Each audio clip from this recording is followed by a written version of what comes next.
Bienvenue dans cette nouvelle vidéo. Donc, Bitcoin est en train, en ce début de semaine, de baisser légèrement et se dirige vers potentiellement les 80 000 dollars. Dans cette vidéo, on va faire une analyse de Bitcoin, Ethereum et Solana. Donc, ce sera bien un market review. Je ferai un petit tour sur les news de la semaine en fin de vidéo et on va essayer de analyser les scénarios qui se sont réalisés la semaine dernière et de voir les scénarios probables et possibles pour les prochains jours et les prochaines semaines, pouvoir se projeter pour nos positions et nos investissements. Donc avant de commencer la vidéo, je vous invite à nous suivre ici sur YouTube et d'activer la cloche de notification pour être averti des dernières analyses publiées et être à jour sur le marché crypto. Vous pouvez également commenter si vous avez des suggestions d'assets que vous aimeriez que j'analyse. Ça peut être des altcoins, ça peut être des indices comme le S&P 500 ou des matières premières comme le gold ou même du forex. Si ça vous intéresse, n'hésitez pas à commenter, c'est fait pour ça. Et vous pouvez aussi liker la vidéo pour me soutenir. Donc on va commencer sur Bitcoin comme j'ai dit. Donc qui dit nouvelle semaine dit qu'on va commencer par le weekly. Donc là pour moi, je vois aucun changement sur ce que j'ai dit la semaine dernière. En fait, ça fait depuis un mois qu'au final, on range dans cette bougie. Si je vous trace cette bougie ici, on peut voir qu'on a un range dans cette bougie. On n'arrive ni à casser le haut ni le bas de cette bougie. Donc en fait, pour le moment, c'est du price action qui est pas du tout intéressant et il n'y a pas trop de volatilité sur le weekly en tout cas. Donc là, de ce que je vois, c'est que c'est toujours le scénario qui est valide, qui est de venir retester notre supply ici en weekly pour ensuite accomplir la destinée du range qui est baissière, tant que l'order flow est baissier. Là, on peut voir que l'order flow repasserait à la hausse une fois qu'on casserait le niveau ici des 116 317. Ce POI, il est quand même très bien pricé. On peut voir qu'on est dans la zone discount du range ou sur l'EQ, donc ça resterait un pullback qui serait propre et plutôt valide. Et en plus, l'order flow qui est vraiment baissier, on a tout pour que ce POI se réalise. Après, bien sûr, il faudra avoir des confirmations multi-time frame et pas juste rentrer à la volée une fois qu'on arrivera dedans. C'est tout ce que j'ai à dire sur le weekly. Là, pour le moment, il faut patienter, soit qu'on revienne ici dans le POI, soit qu'on accomplisse au minimum la destinée de cette bougie baissière, donc de casser le low ici. Donc je vais continuer sur le daily. Donc sur le daily, là, on va peut-être avoir du changement. Là, en fait, il n'y a pas eu du tout eu de changement depuis la semaine dernière, mais ça commence à devenir intéressant. Donc là, ce qu'on peut voir, c'est qu'on avait eu le début de notre swing pullback, qui au final, là, on a eu une prise de liquidité de ce high ici, donc on n'a pas réussi à clôturer au-dessus. En fait, on a eu une structure interne qui était haussière, et là, mission échouée, on se retourne directement à la baisse. Donc ce qu'on peut voir, c'est que l'order flow, il est toujours baissier depuis la cassure ici des 121 000 dollars. Donc on cherche toujours des shorts. Donc là, on n'a toujours aucun POI à short pardon, dans cette zone. Par contre, si on clôture la journée comme ça, il reste quand même 14 heures, donc on a le temps. On pourra tracer un POI ici en daily qui potentiellement pourrait nous donner un scénario comme ceci, sachant qu'on est en train d'accumuler de la liquidité avec plusieurs lots que le prix va sûrement être intéressé à aller chercher, étant donné que là, on a suppé 3 fois toute la liquidité au nord, donc ça peut être intéressant maintenant de venir supper celle au sud. Donc là, ce que je vois, c'est qu'on attend justement ce scénario. Par contre, comme je dis, c'est du complexe pullback compris entre le choc futur et le plus bas de l'order flow ici. Donc souvent, ça peut être des POI qui sont pas forcément respectés, donc c'est pas les POI moi qui m'intéressent le plus. Le mieux, c'est qu'on aurait, enfin, on aurait dû respecter celui-ci, ça aurait été le POI le plus intéressant. Malheureusement, il n'a pas été respecté, on n'a pas eu de setup d'entrée là-dessus non plus. Donc là, on attend potentiellement un POI ici. Après, ça reste sur du daily, donc c'est plutôt quand même assez précis. Donc on peut s'attendre quand même à ce que le POI ici nous rejette quand même. Surtout après qu'on ait eu tout ça. C'est-à-dire que là, on était à peine dans le début du swing pullback, donc en plus dans la zone premium du range, c'était quand même pas une zone très bien pricée pour commencer à shorter. Tandis qu'ici, on arrive directement dans une zone qui a déjà retesté l'IQ du range avec des prises de liquidité, donc ça peut être intéressant de prendre cette zone en short. Après, comme je disais la semaine dernière, faut pas oublier que on va les tracer comme ça fait un petit moment qu'ils sont là, mais on a quand même deux FVG ici qui sont 100% ouverts. Donc peut-être que le prix les laisse ouverts pour venir les chercher plus tard et on va pas y revenir dans cette structure. Mais en tout cas, ça nous donnerait un pullback intéressant si on veut continuer le swing pullback. Comme j'ai expliqué la semaine dernière, on n'est pas obligé de run toujours en ligne droite. On peut simplement, par exemple, venir prendre cette liquidité, continuer notre swing pullback pour y balancer les FVG. On rechoque à la baisse, tandis qu'on aurait eu le choc haussier, on rechoque à la baisse ensuite. Et après, on entame vraiment le swing run final. Ça peut être très long, on ne sait pas dans quel type de scénario on est sur le pullback de cette structure, mais pour le moment en tout cas, on est encore très loin du retest de ces 2 FVG, même s'ils sont toujours là. Donc en tout cas, c'est tout ce que j'ai à dire sur le daily, donc on va passer sur le H4. Donc là, sur le H4, on peut voir qu'on a eu un scénario ici qui a été invalidé. Donc maintenant qu'on a choqué à la baisse, on a un nouveau scénario qui s'est créé ici. On a agrandi la structure. Donc là, ce qu'on peut voir, c'est qu'on a eu un gros FVG. Donc pour moi, en vrai, quand je vois quand souvent il y a des gros FVG, c'est comme ici. Il y a peu de chances qu'on vienne chercher ce scénario. Même si au final, après peut-être plusieurs jambes baissières, on va venir le chercher. Souvent, le prix va revenir juste rebalancer le FVG et repartir pour accomplir les destinées de ces swings baissiers. Donc si on vient ici, tant mieux, on pourrait essayer de chercher des shorts sur les low time frame. En tout cas, pour le moment, on en est très loin, même si au final, c'est le scénario qui est traçable pour le moment. Le choc futur, il se ferait à la cassure, donc en plus du supply. Donc ça nous mettrait un point d'invalidation sur choc. Donc là, ce serait quand même intéressant de se positionner si on y revient. Sinon, je vois rien d'autre à dire. On a un scénario qui est valide. On voit que la liquidité au nord qu'on avait laissée ici, ici, et là, elle a été prise une fois, deux fois. Là, on commence quand même à accumuler plusieurs sommets. On en a un ici, un autre ici et un ici aussi. Donc ça, faudra être vigilant. Si le prix commence à partir à la hausse, il va peut-être récupérer toute la liquidité. Peut-être qu'on est simplement dans un piège baissier pour le moment, qu'on va revenir super pour ensuite accomplir la destinée de la structure. Ça, on peut pas savoir. Donc là, il faut patienter sur Bitcoin. On attend la mitigation de ce scénario ou un futur choc haussier.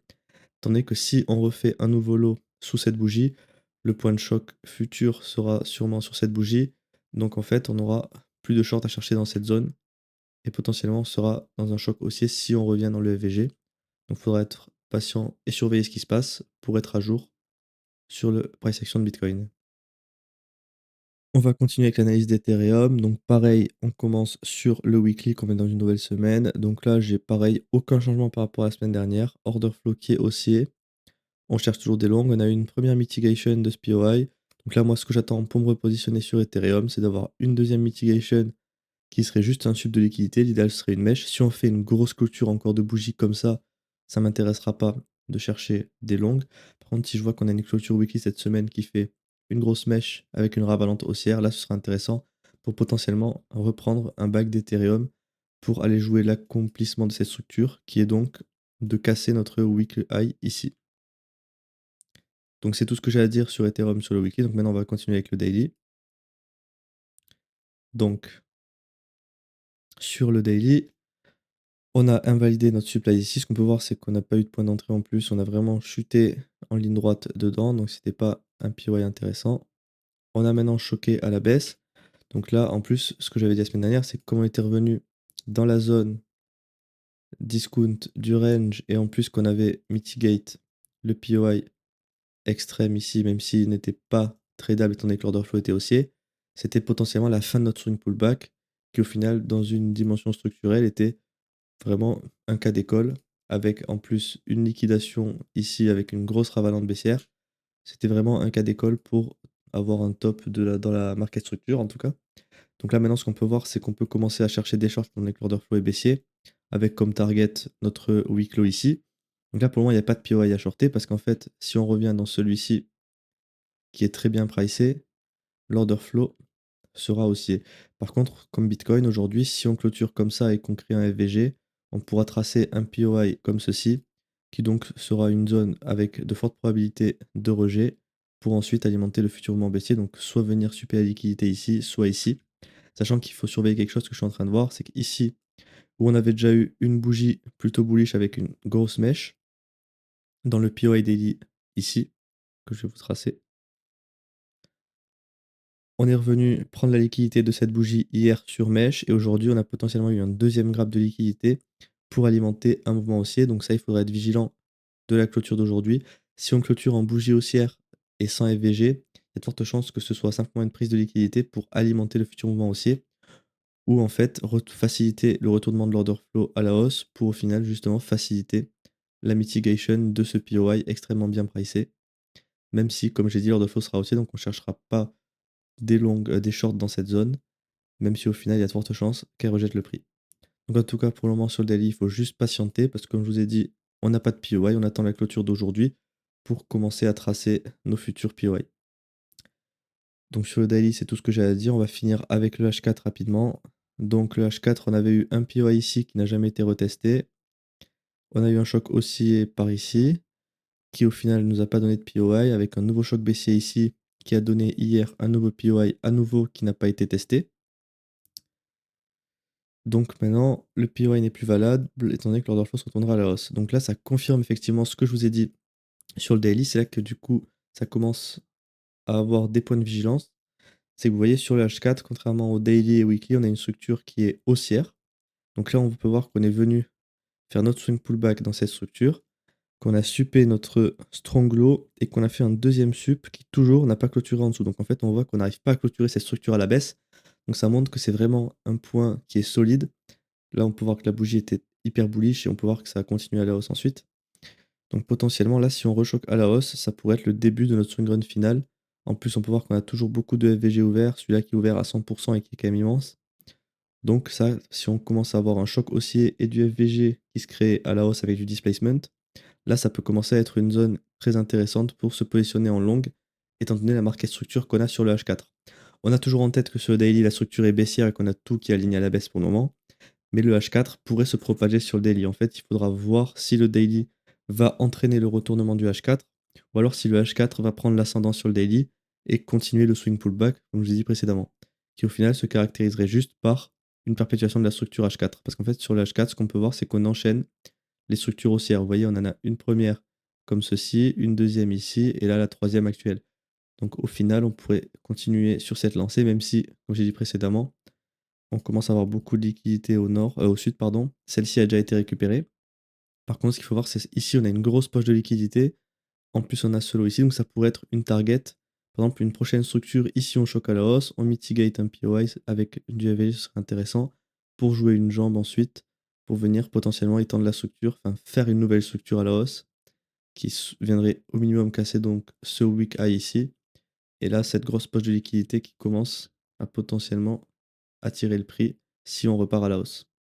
Donc là, en tout cas, c'est tout ce que j'ai à dire sur Ethereum. Les scénarios ils sont plutôt clairs, mais on peut voir que le H4 n'est pas forcément en accord avec le daily, contrairement à Bitcoin. Donc c'est là qu'il va falloir être vigilant et surtout analyser ce qui va se passer dans les prochains jours pour voir si on a du changement, comme par exemple un choc haussier à ce niveau-ci. Pour finir la vidéo, comme on est dans un market review, on finit par Solana. Donc Solana en weekly, c'est exactement les mêmes scénarios que la semaine précédente. On attend une mitigation de SPY ici pour chercher des shorts pour viser ce week low ici, où on attend donc la destinée de ce lot si on ne revient pas retester ici ce POI. Si vous voulez plus de précision sur le weekly, je vous invite à aller voir les anciennes vidéos que j'ai fait lors des précédentes semaines où j'ai vraiment fait des gros reviews dessus parce que là il n'y a rien qui a changé donc ça sert à rien de passer du temps alors que je l'ai déjà fait sur plusieurs vidéos. Donc là sur le daily, ce qu'on peut voir directement c'est qu'on est toujours dans cette structure baissière. On a eu un swing pullback qui est venu faire un choc haussier, donc potentiellement un choc haussier pour faciliter la prise de liquidité et le rebalancing du FVG. On est revenu sur l'IQ du range. Ce qu'on peut voir, c'est qu'on était dans un POI ici la semaine dernière. Comme j'ai montré, on n'a pas eu de zone intéressante dans ce POI et ça fait longtemps qu'on est dedans. Donc moi, je le considère plus comme valide après autant de mitigation. Pour moi, ça veut dire qu'on a, en fait, on a eu une seule réaction ici et pour moi, c'est tout ce que va donner ce POI. C'est un POI qui est venu pour faciliter la mitigation du POI baissier pour rebalancer ce FVG ici. Donc ça nous intéresse plus. Donc là, on attend. En fait, là, ouais, le scénario à attendre, c'est clairement d'attendre le retournement de l'order flow à la baisse pour ensuite avoir un nouveau POI baissier pour commencer à shorter dans ce POI et accomplir à destiner cette structure qui est la cassure de ce week low ici. Donc sur le daily, c'est tout ce que j'ai à dire pour Solana. On va finir sur le H4. Donc sur le H4, là, ça devient intéressant. Comme j'ai dit la semaine dernière, on est fully line à la baisse. En plus, on a eu un sup du strong high avec fort momentum baissier par la suite. On a un order flow qui est toujours baissier avec un point de choc futur à ce niveau-là. Donc là, on cherche des shorts dans cette zone pour accomplir la destinée de la structure qui est baissière. Si on revient dans ce POI, il y aura de fortes probabilités qu'il rejette le prix parce que déjà, on est fully line à la baisse. On a eu des éléments de market structure qui montrent qu'on est baissier et qu'on entame le swing run final. Et en plus, après avoir suppé toute la liquidité au nord, on s'attend à quoi? Un sub de la liquidité au sud. Et là, qu'est-ce qu'on voit? On a trois grosses zones de liquidité. Là, pour le moment, on est en train de s'arrêter juste avant cette zone, si je peux vous la tracer. Donc ça commence à créer des zones d'intérêt pour le market maker. Donc il faut s'attendre à un prix qui reviendra au minimum, je pense, super ces 3 zones. Après, comme j'ai dit, on n'est pas toujours obligé de prendre les 3. On pourrait simplement prendre d'abord les 2 zones, refaire une mitigation et ensuite on accomplit vraiment la destinée de la structure. Donc évidemment, ça, on peut pas le prévoir, sinon ce serait du casino. Mais par contre, ce qu'on sait, c'est que le prix va être attiré par cette zone dans les prochains jours ou même aujourd'hui, on verra ce qui se passe à l'ouverture américaine. Donc c'est tout ce que j'ai à dire pour Solana sur le H4. Là, les scénarios ils sont clairs. Clairement, il faut juste patienter une mitigation de SPY, sinon on n'a rien à faire et on patiente. Donc c'est tout. Pour les news de la semaine, là, ce qu'on peut voir, c'est qu'aujourd'hui, cet après-midi, il va falloir être vigilant parce qu'on va avoir beaucoup de volatilité. On a le rapport NFP d'octobre, de novembre, une news d'octobre, le taux de chômage de novembre. Donc ça, c'est des news qui vont pas sortir, je crois, qu'il n'y a pas les heures qui apparaissent. Donc là, 14h30, clairement, ça sert à rien de trader. Il faut juste sortir de ces écrans et revenir après l'ouverture américaine. Je pense là, faut couper les écrans entre 14h et 16h, sinon on va forcément se faire stopper avec des mèches foireuses en fait, qui vont juste venir récupérer de la liquidité avec des gros mouvements sur les news. Donc là, les news, moi, je m'attends pas spécialement à une énorme volatilité, sauf si on a un gros écart avec les prévisions qui sont prévues dans les forecasts. Si on a un gros écart, je m'attendrai à avoir des gros mouvements et le prix, il choisira une direction après la sortie des news. Donc c'est tout. En tout cas, c'est les news d'aujourd'hui les plus importantes. Demain, on n'a rien. Donc demain, ça pourrait être intéressant de trader.